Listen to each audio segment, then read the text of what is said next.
Hello guys, magandang araw. Ngayon po ay meron po akong kunting tips na ipapakita sa inyo or paalala po sa mga merong baoba or motorcycle unit owner. Mahalaga talaga ang paglilinis ng kuwan guys, spark plug.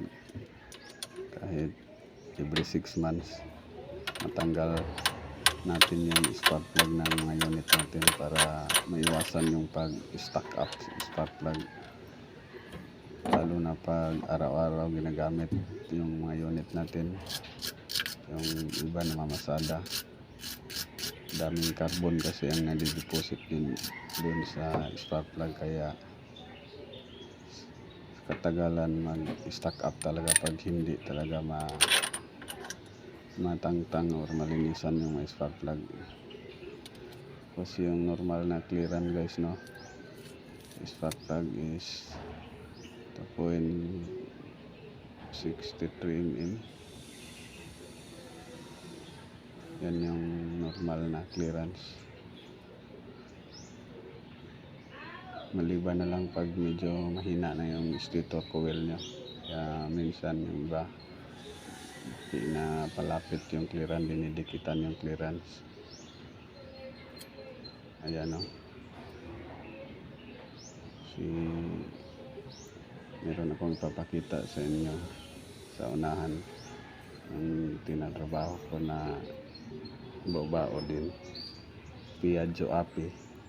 Kasi nag-stack up yung kuan niya ba, ayaw talaga matanggal yung spark plug, kaya kahit anong ikot natin hindi talaga, kaya ayan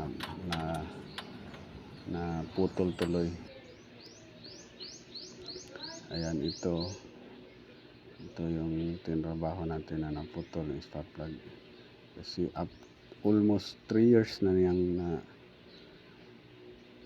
itong tanggal yung spark plug.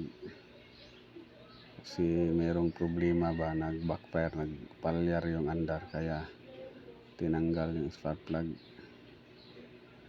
Ayan, tuloy na putol, na bali, na naiwan lang yung thread sa spark plug ba. Kaya sinubukan ko tong gamitan ng ganito pang pull out ng thread, kaso tigas talaga, ayaw. Kahit anong diskarte natin ikot or kahit anong nilagay natin na pang sa kuan niya.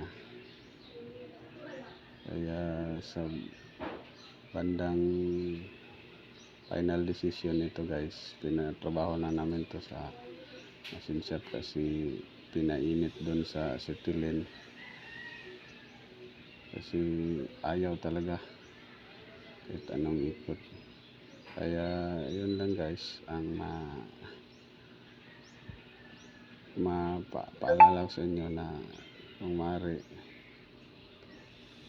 kung kayo mismo meron kayong spark plug rinse, kahit kada change oil nyo, tanggalin nyo yung spark plug, tapos linisan, gamitan yung steel brush or liha yung clearance, lihaan konti para maiwasan ang ganito guys,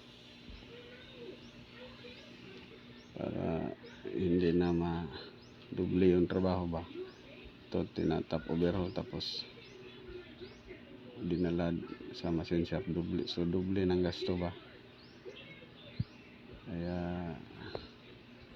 ito lang guys, salamat sa panonood, at kung bago ka lang sa channel ko, paki-subscribe na din po. Thank you very much.